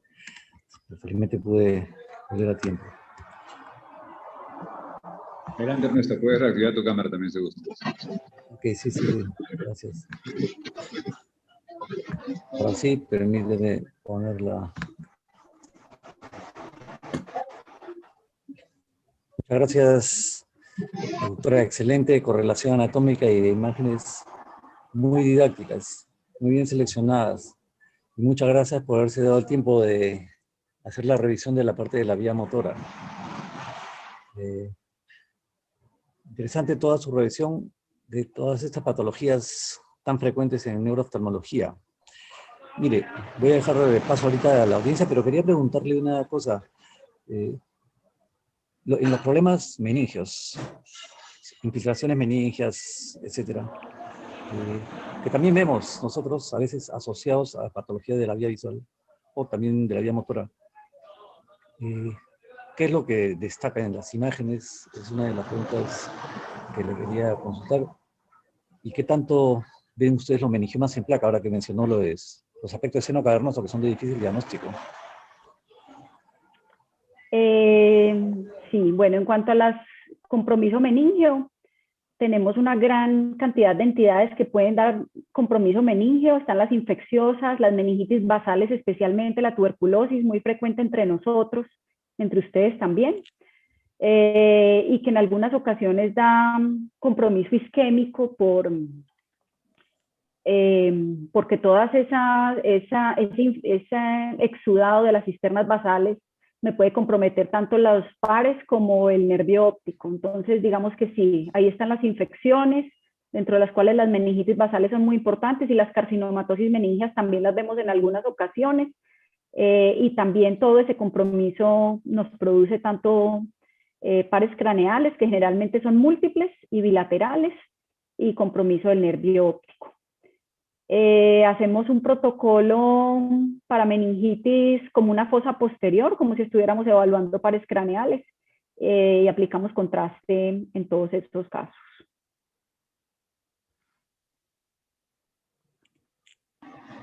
En cuanto a los meningiomas en placa de seno cavernoso, ¿qué tal? También los vemos, se parecen a los casos que les mostré de pseudotumor. Para nosotros en ese caso la epidemiología es muy importante, que sean mujeres de edad media. Se les hace también la prueba, o nosotros les hacemos también la prueba con esteroides, y ellos sí no mejoran. Entonces sabemos, ahí también hay enfermedad linfoproliferativa en el seno cavernoso, linfoma, leucemias. Entonces a veces es muy difícil cuando esas lesiones son pequeñas diferenciarlas. Hacemos prueba terapéutica con esteroides, y se hace pues la evaluación completa de enfermedad linfoproliferativa, y si es una mujer de edad media, entonces consideramos el meningioma. Los meningiomas tienen la ventaja de que permanecen estables en términos generales, permanecen estables en el tiempo durante mucho tiempo, no son de rápido crecimiento, eso también nos ayuda. Cuando sospechamos meningioma también es muy importante hacer tomografía, porque estos meningiomas en placa se asocian a hiperostosis del hueso. Entonces a veces vemos el engrosamiento del canal óptico o el engrosamiento del seno cavernoso o del ala mayor del esfenoides, y ver ese engrosamiento óseo nos ayuda a pensar en meningioma, lo que no ocurriría, por ejemplo, en enfermedad linfoproliferativa.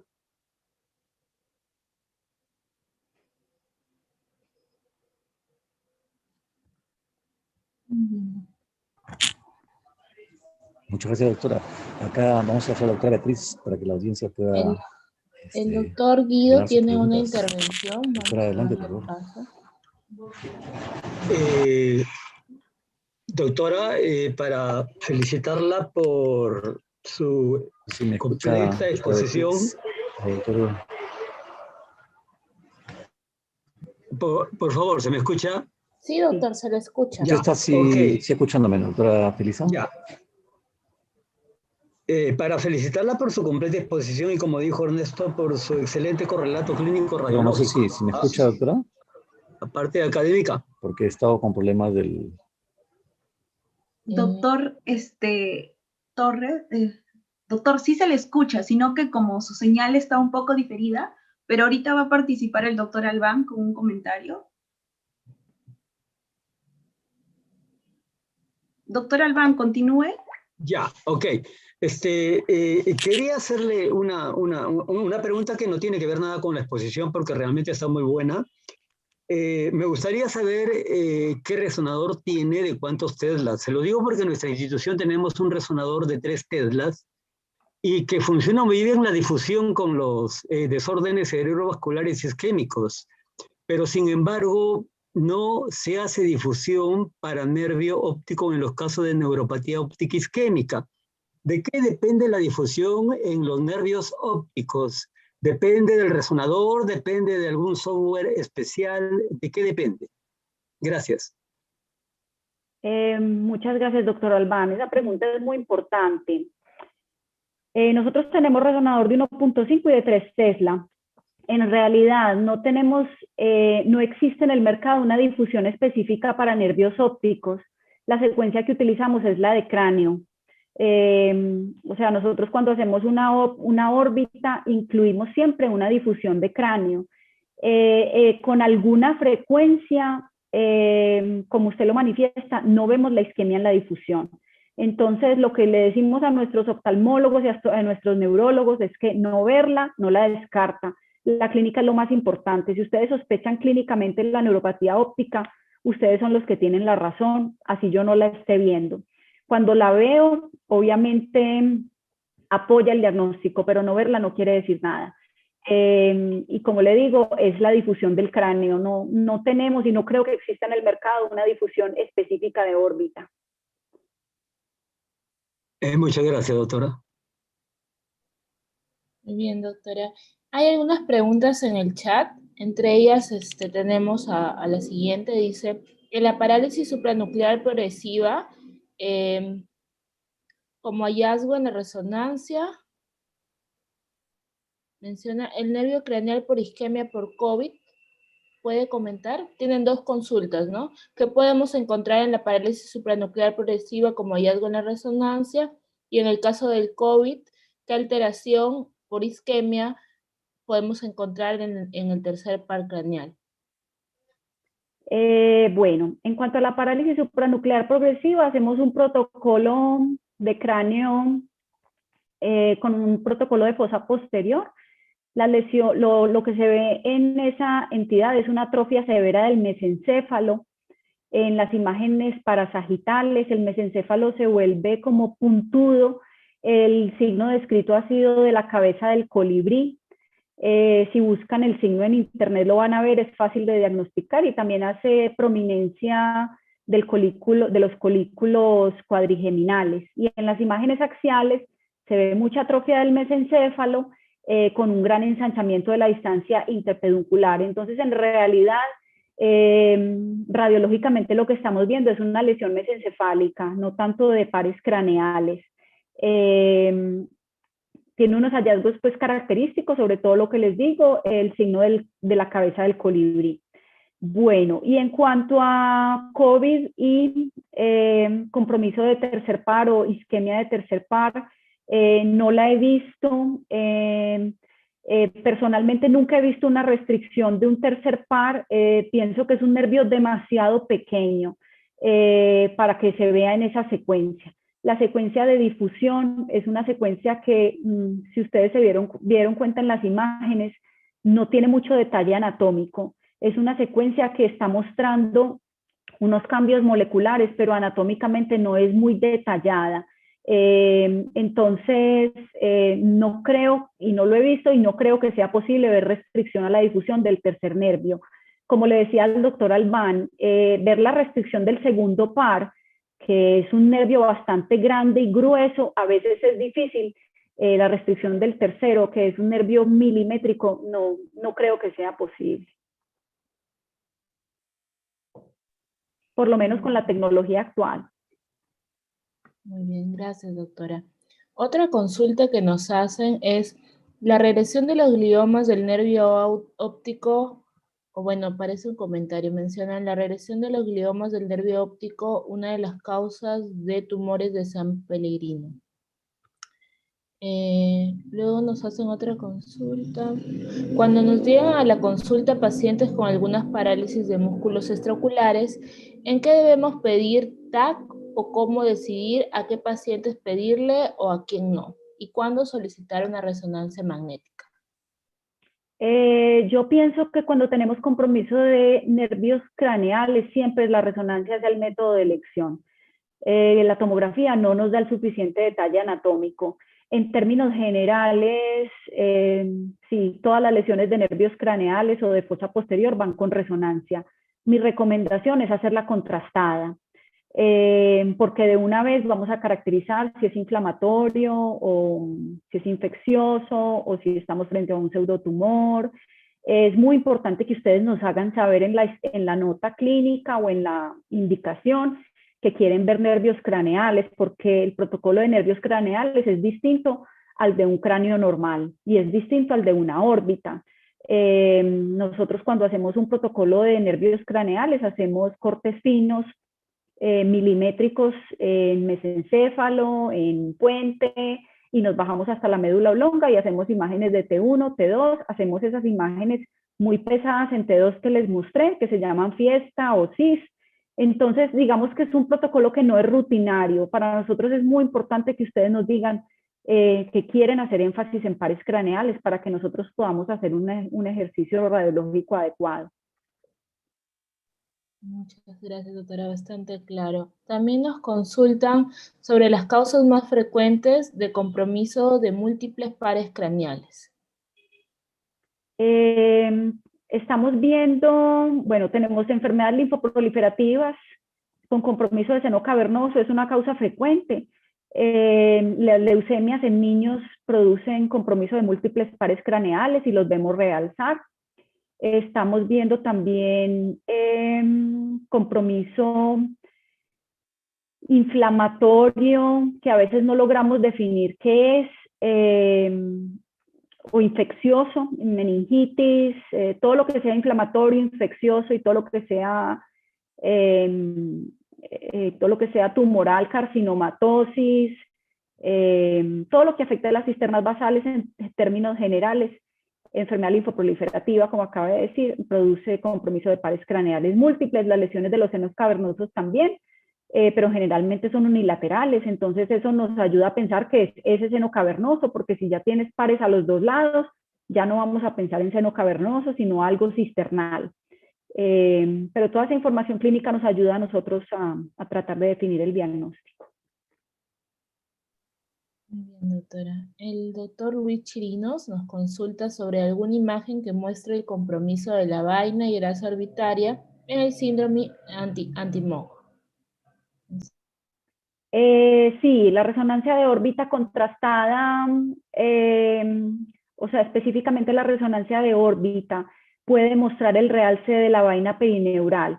Es un tema que, digamos que no traté aquí, pues básicamente por cuestión de tiempo, pero es otro de los hallazgos radiológicos que estamos viendo recientemente. Lo denominamos perineuritis óptica. Las causas de perineuritis óptica, dentro de ellas está el anti-MOG. Entonces, digamos que si yo tengo un realce de las vainas perineurales, como vimos, uno de los diagnósticos diferenciales es la meningitis de la vaina del nervio óptico. Para decir, el meningioma, perdón, de la vaina del nervio óptico. Para pensar en meningioma, me gustaría ver calcificaciones en tomografía y saber que es una mujer de edad media. Si es un paciente joven con perineuritis, tenemos que empezar a pensar en otras opciones, tenemos que empezar a pensar en anti-MOG, que está descrito, y tenemos que pensar en sarcoidosis y en enfermedades granulomatosas. Con una resonancia contrastada vamos a ver entonces el realce de la vaina del nervio óptico bilateral. Ese hallazgo sí lo estamos empezando a ver con relativamente frecuencia, pero tiene otras etiologías diferentes. Hay que pensar sarcoidosis, granulomatosas, anti-MOG, otras causas.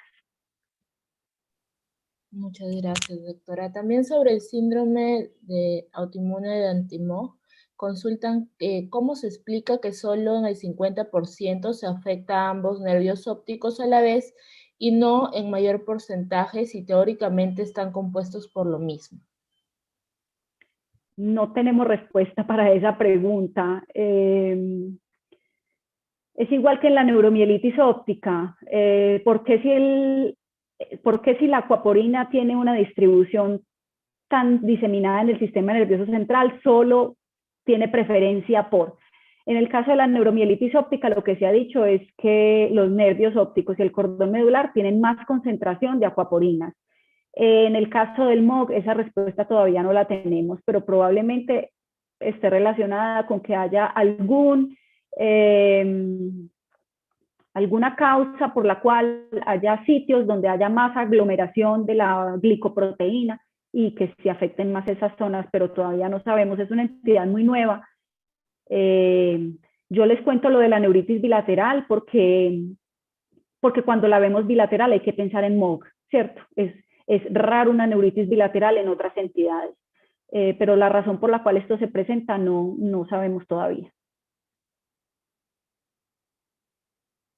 Tenemos también otra consulta. Mencionan cómo define en qué casos enviar resonancias de vía óptica con o sin contraste. ¿Qué les puedo decir? Si es un niño y ustedes están sospechando una malformación congénita, una displasia septoóptica, una atrofia de nervio, una agenesia, una hipogenesia de nervio óptico, o sea, si estamos sospechando algo congénito y es un niño, yo pensaría que una resonancia simple es suficiente. Pero para todo lo demás, creería yo que es contrastada, porque necesito el contraste para caracterizar compromiso inflamatorio, infeccioso, desmielinizante, tumoral. Todas ellas requieren contraste. Diría que solo es simple si es un niño y estamos sospechando una malformación congénita. Doctora, muchas gracias.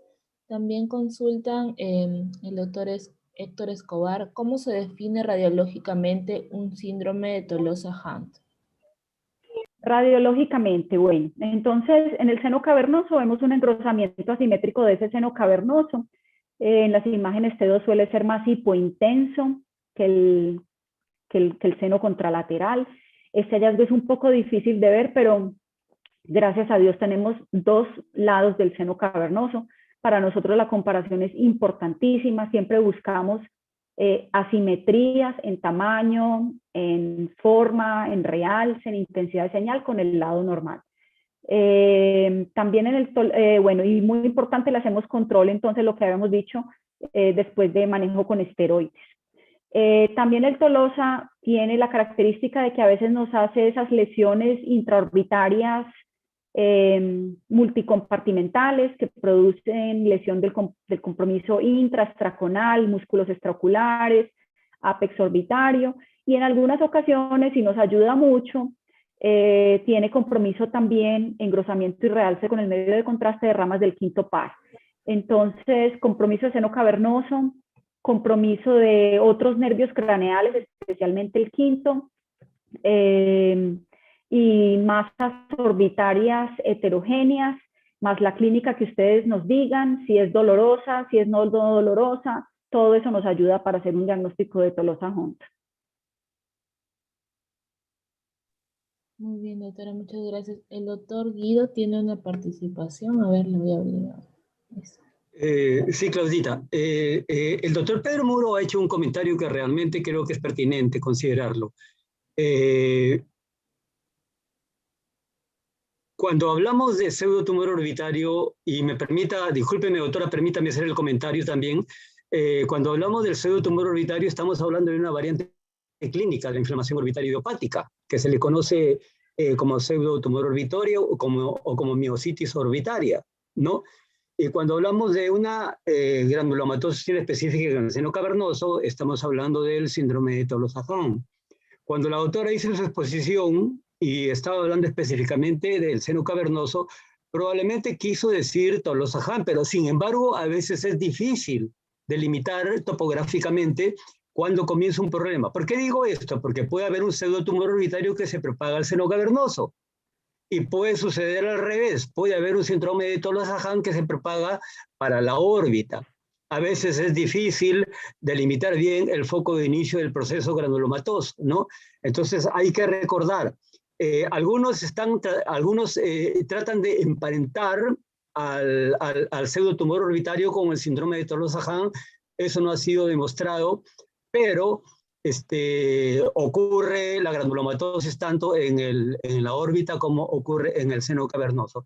Esto a propósito del comentario que el doctor Muro puso en el chat, porque hay médicos residentes de oftalmología y de neurología y creo que es bueno aclarar ese problema. Gracias. De acuerdo. Para nosotros radiológicamente es muy difícil, en muchas ocasiones es muy difícil darle un nombre u otro. Pero para nosotros es más Tolosa cuando vemos otro seno cavernoso más otros nervios craneales. Ahí estamos más tranquilos de decir Tolosa.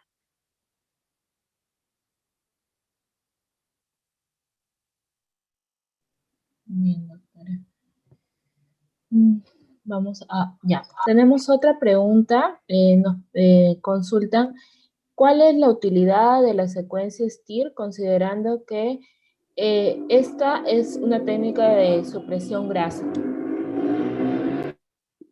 Bueno, la secuencia STIR es una secuencia de supresión grasa, pero que se usa básicamente en hueso. Su principal utilidad es en las resonancias en las osteomusculares y columna. No se usa de rutina en cráneo. En cráneo tenemos otras secuencias de supresión grasa que no son STIR, es otra secuencia diferente de supresión grasa y son importantísimas en la evaluación de la órbita. Todas las órbitas deben ir con supresión grasa, pero no es exactamente un STIR, es otra supresión. Y nos preguntan, ¿cómo se define una lesión extraxial? Bueno, una lesión extraxial es una lesión que está por fuera del parénquima cerebral. Puede estar en el espacio epidural, intradural o subaracnoideo. Existen unos signos radiológicos, que uno la vea rodeada de líquido, que la vea rodeada de vasos, o que esté desplazando la sustancia gris, o que se asocia a compromiso óseo, como en los meningiomas, a hiperostosis de la tabla ósea. Existen unos signos radiológicos específicos para eso. Y en realidad es un reto definir cuándo la lesión es intra o extraxial, porque las lesiones extraxiales son generalmente meningiomas, mientras que si estamos hablando de una lesión intraxial ya estamos hablando de otro tipo de lesiones. Entonces, definir si una lesión es intra o extraxial es muy importante para el diagnóstico diferencial, porque estamos hablando de un origen de la lesión completamente diferente. Muchas gracias. Nos preguntan también, ¿la secuencia de imagen ponderada en susceptibilidad, SWI, ayuda para evaluar la apoplejía de la hipófisis? Sí. Sí, las secuencias de susceptibilidad son muy importantes para evaluar la presencia de sangrado y todos los derivados de la hemoglobina. nos sirve para evaluar la apoplejía pituitaria. A veces tenemos algo de inconveniente en la región celar, porque las secuencias de susceptibilidad hacen mucho artefacto cuando la estructura está adyacente a otra que tenga aire. Entonces, como la silla turca está sobre el seno esfenoidal y el seno esfenoidal está neumatizado, a veces la secuencia de susceptibilidad nos da mucho artefacto en esa zona. Pero en términos generales, sí, es una secuencia excelente para evaluar la presencia de hemorragia.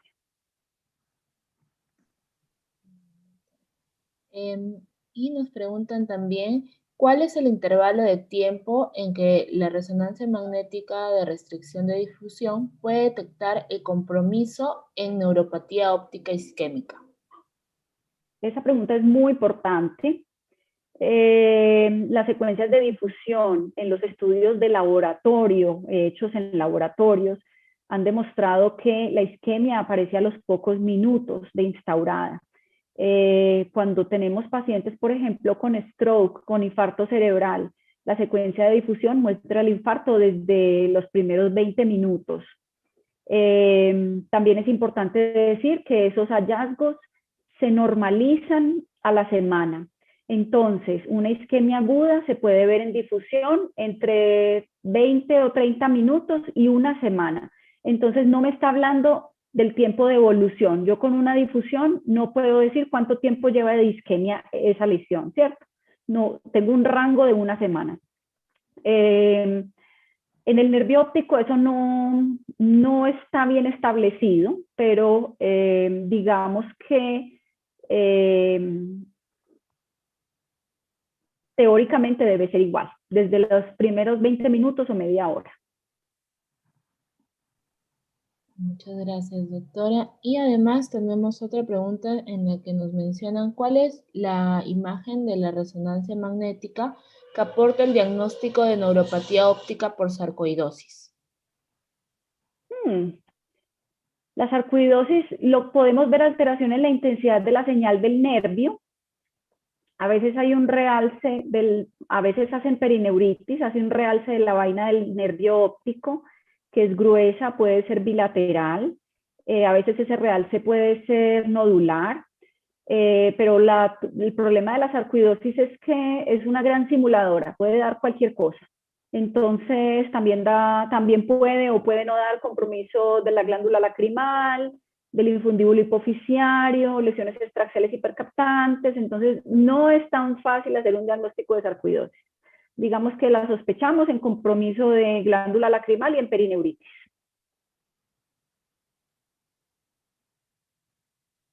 Es una simuladora por excelencia. Ya. Muy bien, doctora. Muchas gracias por todo. Ha sido una exposición excelente. Creo que todos hemos estado bastante entretenidos con la exposición. Ha sido fácil de llevarla. Agradecerle por su colaboración en el día de hoy. Y muchas gracias. Gracias a ustedes por su paciencia. Es un tema muy largo, muy extenso, pero bueno, se hace lo que se puede. Muchas gracias. Doctora, a mí, bueno, me han llegado directamente un par de preguntas de dos doctores neurooftalmólogos, que uno es la doctora Rosas, que pregunta cuál es su protocolo para órbita. Y, Perdón, adelante. Sí. Y luego le digo la otra. Bueno. Nosotros estamos haciendo en protocolo de órbita axiales milimétricos de 2 milímetros, T1, con supresión grasa, T2 con supresión grasa, coronales también T1 y T2 finos con supresión grasa, y las imágenes contrastadas también con supresión grasa. Es muy importante suprimir esa grasa intraconal para poder evaluar las estructuras intraorbitarias.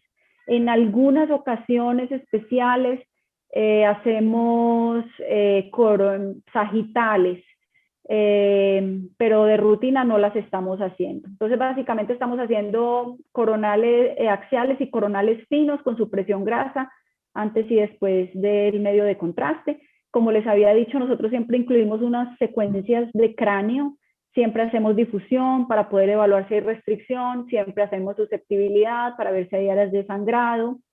Eso es básicamente lo que hacemos. Hay otros protocolos especiales que son para músculos extraoculares, pero en otras entidades como estrabismo, pero en términos generales, desde el punto de vista neurooftalmológico, eso es lo que hacemos. Y la otra es también del doctor Alfonso Cárdenas, que es neurooftalmólogo también. Nos pregunta si los estudios de angio y venorresonancia usan contraste. Bueno, la angioresonancia cerebral, la técnica más utilizada se llama el TOF, tiempo de vuelo. Esa secuencia no requiere contraste. Es una secuencia simple, es una secuencia muy buena, las imágenes quedan muy bonitas.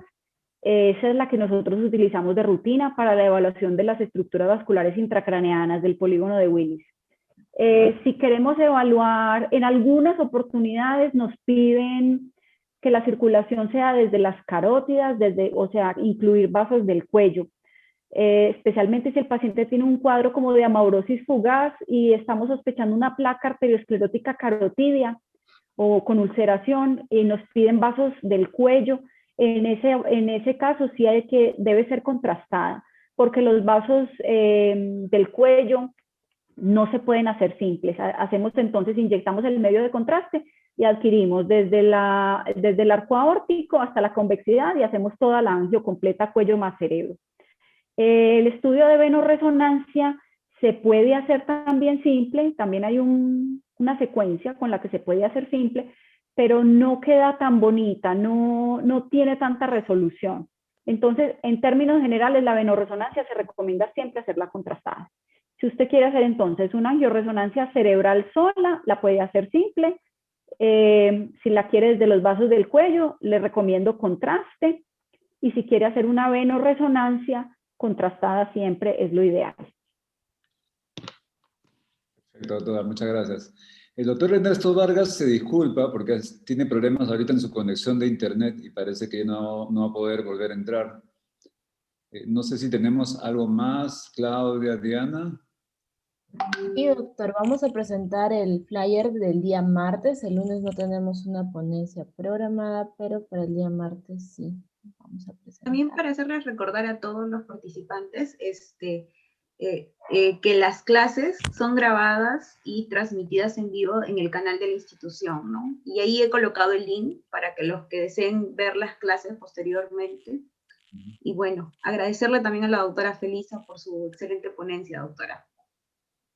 Sí, doctora Felisa, excelente la ponencia, la verdad que nos ha tenido pues, maravillados y siguiéndola paso a paso. Y de hecho su exposición la vamos a tener que ver una y otra vez más para poderla grabar todos los conceptos, ¿no? Es una gran referencia. Gracias, doctora. Y bueno, vamos a anunciar la próxima charla, que es el día martes 13 de abril. El día martes va a ser a las 8:30 de la noche, una variación en el horario habitual.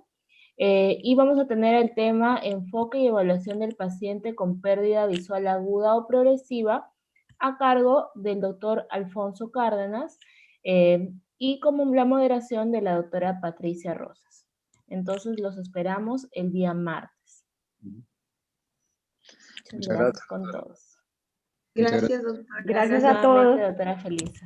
Feliz fin de semana. Chao. Gracias.